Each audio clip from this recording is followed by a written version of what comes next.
¿Y si la clave para una inteligencia artificial más humana no estuviera en darle más datos, sino en enseñarle a imaginar? Bienvenidos a nuestro análisis. Hoy nos metemos de lleno en un documento que, la verdad, le da la vuelta a cómo entrenamos a la IA en tareas que nos suenan a todos, como la traducción o describir imágenes. La misión de hoy es entender por qué darle a una máquina ejemplos concretos es, como enseñarle a un niño a pintar usando solo plantillas. Y como una idea que parece radical, la de enseñarle a imaginar nubes de significado, podría ser el verdadero camino hacia la creatividad y, sobre todo, la robustez. Exacto. La idea es dejar de pensar en pares fijos, como esta frase en alemán equivale exactamente a esta en inglés. Eso es muy frágil. El salto conceptual es pasar a alinear nubes enteras de significado. El artículo lo llama Approximate Distribution Matching. Correspondencia aproximada de distribuciones. Eso es. Y vamos a desgranar qué significa, porque aunque suena súper técnico, la intuición que hay detrás es muy, muy potente y podría cambiar bastantes cosas. Bien, pues vamos a ello. Empecemos por el principio, por el problema que intentan solucionar. El documento habla de data sparsity, de escasez de datos. Sí. Suena muy a jerga de experto, pero la idea de fondo es bastante sencilla, ¿no? Es como si quisiéramos crear un mapa de un país entero, pero solo tuviéramos las direcciones exactas de 10 casas. Es una analogía perfecta.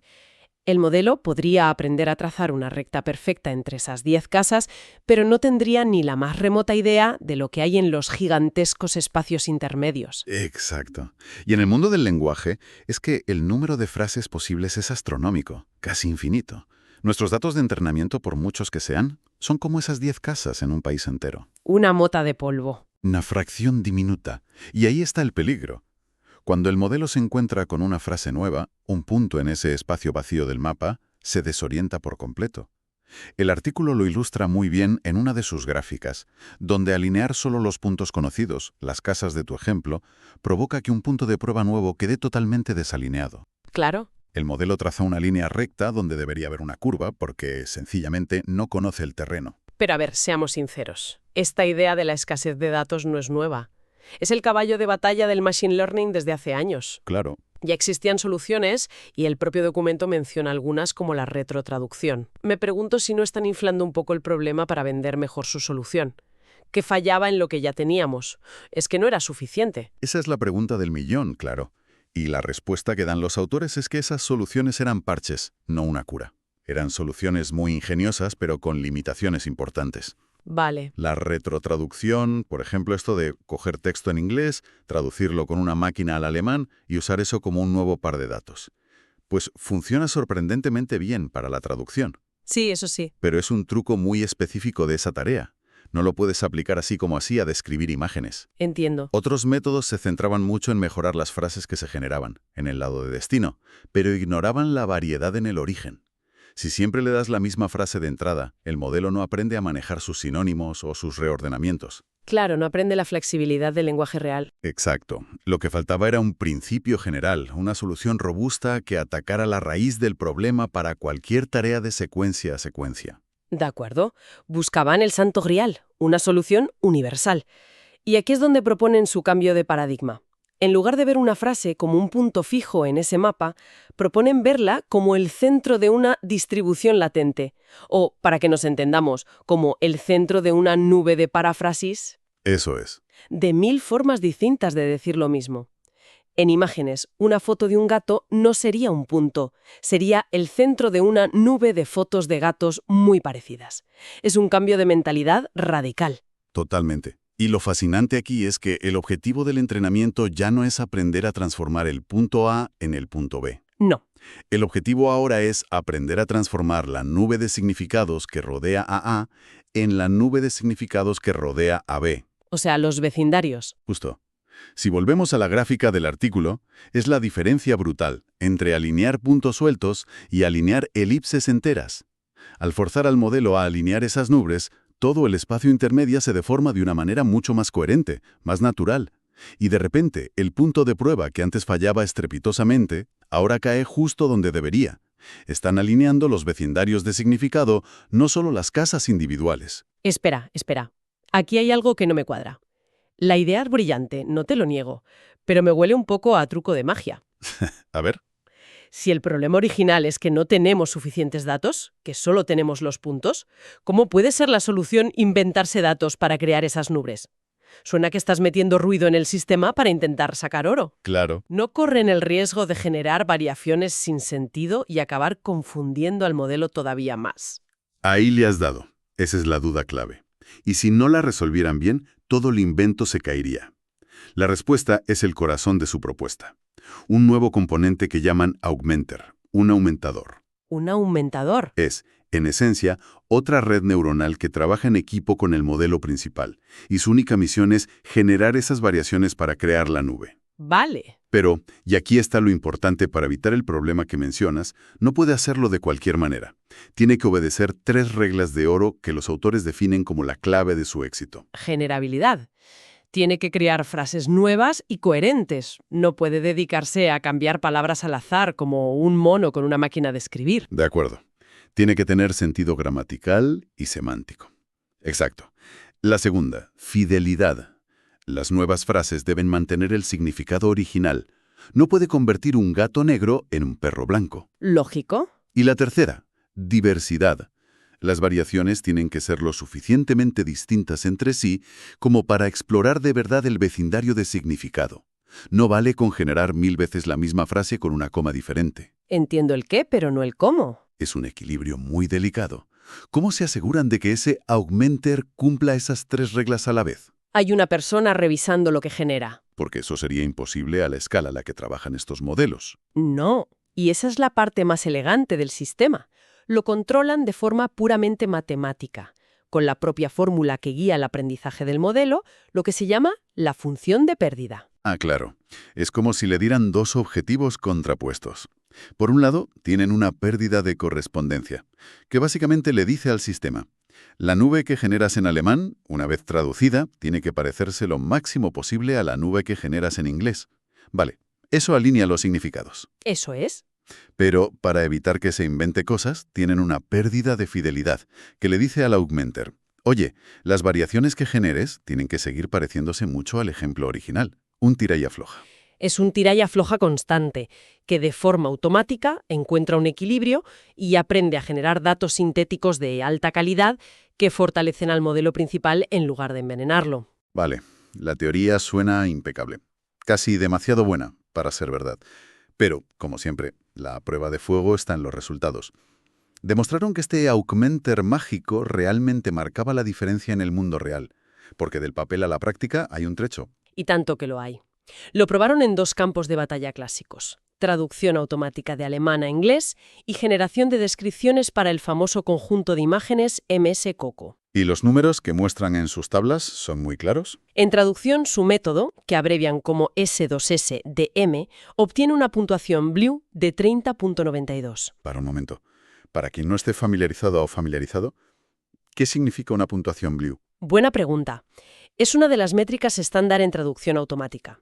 Mide, a grandes rasgos, cómo de parecida es la traducción de la máquina a varias traducciones hechas por humanos profesionales. Cuanto más alta, mejor. ¿Vale? Pues bien, su método consigue ese 30.92, mientras que el método estándar, conocido como MLE, se queda en 29.10, y una técnica más avanzada, como el aprendizaje por refuerzo, RL, en 29.70. O sea, un salto de casi 2 puntos sobre el estándar. Eso en este campo es una barbaridad. Es muy, muy significativo. Vale, un salto importante. Pero lo que más me llama la atención del análisis es cuando lo comparan con otros métodos que también aumentan datos, como uno llamado RAMBL. Dicen que ese método a veces incluso empeora los resultados. Sí. ¿Cómo es posible que añadir más datos te dé un peor resultado? Suena totalmente contraintuitivo. Sí, es un punto clave. RAMBL funciona con una estrategia mucho más simple y, por así decirlo, bruta. Coge una frase y reemplaza algunas palabras al azar por otras. Y citan un ejemplo que es casi cómico, pero que lo deja clarísimo. Podría cambiar la frase: una niña va a la escuela por una niña planea a la escuela. No tiene ni pies ni cabeza. Exacto. Al hacer eso, estás introduciendo basura semántica en el entrenamiento. Estás rompiendo la gramática y el significado. Claro, estás enseñándole cosas que están mal. Su método, en cambio, al usar un augmenter que genera frases completas y coherentes, es una forma mucho más inteligente y respetuosa de aumentar los datos. Es la diferencia entre un cirujano y un carnicero. Entiendo la ventaja sobre un método de reemplazo tan simple, pero ¿y sobre el aprendizaje por refuerzo o RL? Es una técnica muy potente y en sus propias gráficas también mejora el resultado base. Sí, La mejora de su método es mayor, pero ¿cuál es la diferencia fundamental que lo hace superior, según los autores? ¿Por qué su curva de aprendizaje sube más alto y de forma más estable? si lo conectamos con el problema original, el de la escasez de datos, la ventaja es fundamental. El aprendizaje por refuerzo se centra casi exclusivamente en mejorar la calidad en el lado de destino. Es decir, en la traducción final. Exacto. Aprende a escribir mejores traducciones dándole una recompensa cuando lo hace bien, pero este nuevo método ataca el problema en ambos frentes. Al aumentar los datos también en el origen, expone al modelo a muchísimas más variaciones de la frase de entrada.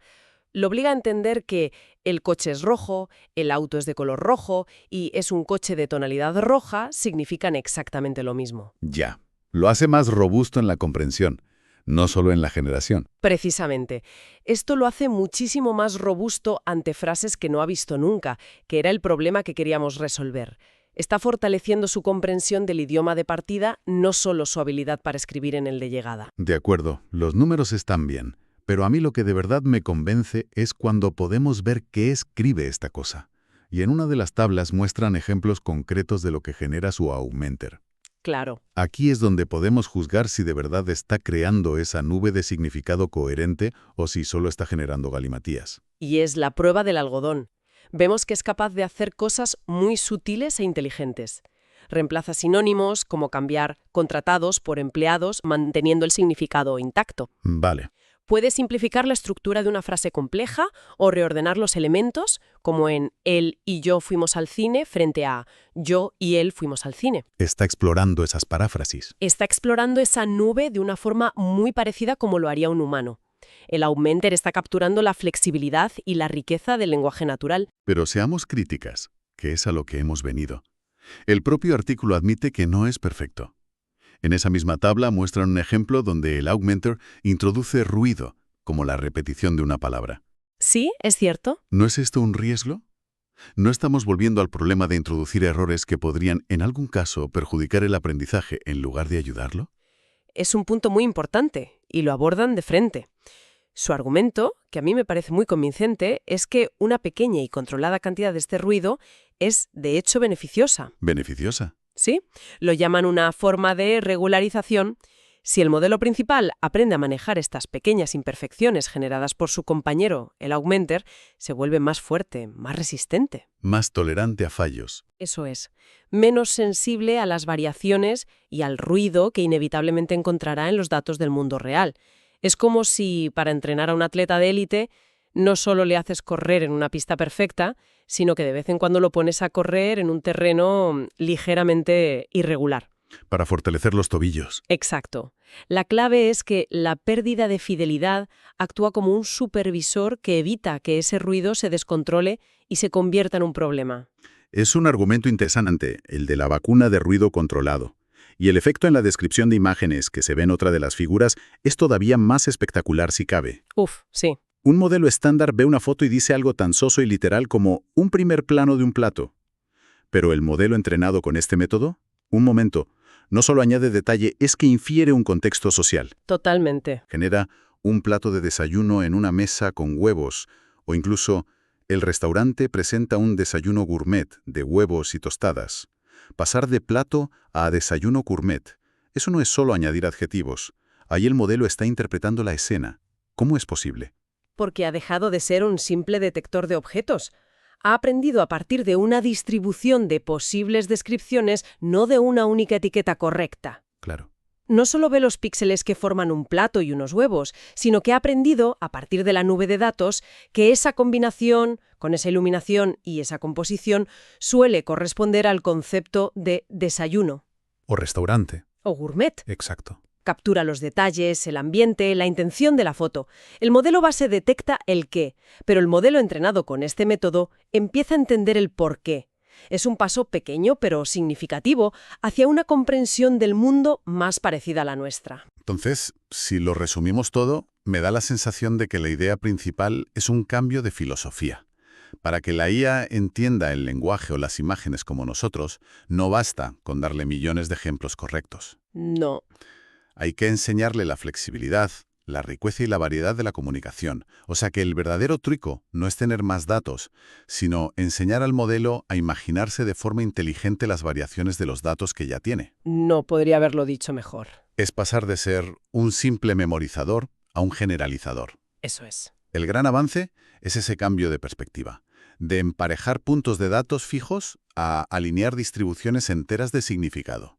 Y lo más importante es que demuestran que no es solo una idea teórica bonita. Sino que funciona, sino que han creado una forma práctica y generalizable de hacerlo con estos augmenters. Y que funcione también en tareas tan distintas como traducir un idioma y describir una foto demuestra que el principio subyacente es muy potente. Hace que los modelos sean más robustos, más precisos y, en cierto modo, más creativos. Y para terminar, no puedo evitar pensar en las implicaciones más allá de lo que dice el artículo. Se centran en traducción e imágenes, que son los campos de batalla clásicos, pero este enfoque de nubes de significado podría aplicarse a muchísimos otros campos, ¿no? Desde luego. Y ese es el pensamiento que debería quedar resonando. Pensemos en un asistente de IA que aprende a escribir correos electrónicos. Vale. En lugar de aprender de un único ejemplo de correo de ventas, podría aprender de la distribución de todos los correos persuasivos posibles, capturando diferentes tonos, estructuras, argumentos y adaptándose mucho mejor al contexto. O llevándolo a un campo más crítico, como la medicina. Un sistema que analiza imágenes médicas como radiografías podría aprender no solo del caso del libro de texto de una enfermedad, Claro. sino de la distribución completa de cómo se manifiesta, con todas sus sutiles variaciones entre pacientes. Eso podría llevar a diagnósticos mucho más precisos y tempranos. Exactamente. Abre la puerta a sistemas de IA que no solo memorizan patrones, sino que generalizan y entienden el matiz y la variabilidad del mundo real de una forma mucho más profunda. Es un paso para que dejen de ser herramientas que aplican reglas y empiecen a ser, colaboradores que comprenden el contexto. Una idea fascinante, la de entrenar a las máquinas no en la certeza, sino en la posibilidad. Sin duda, un concepto que seguiremos viendo evolucionar. Gracias por acompañarnos en este análisis.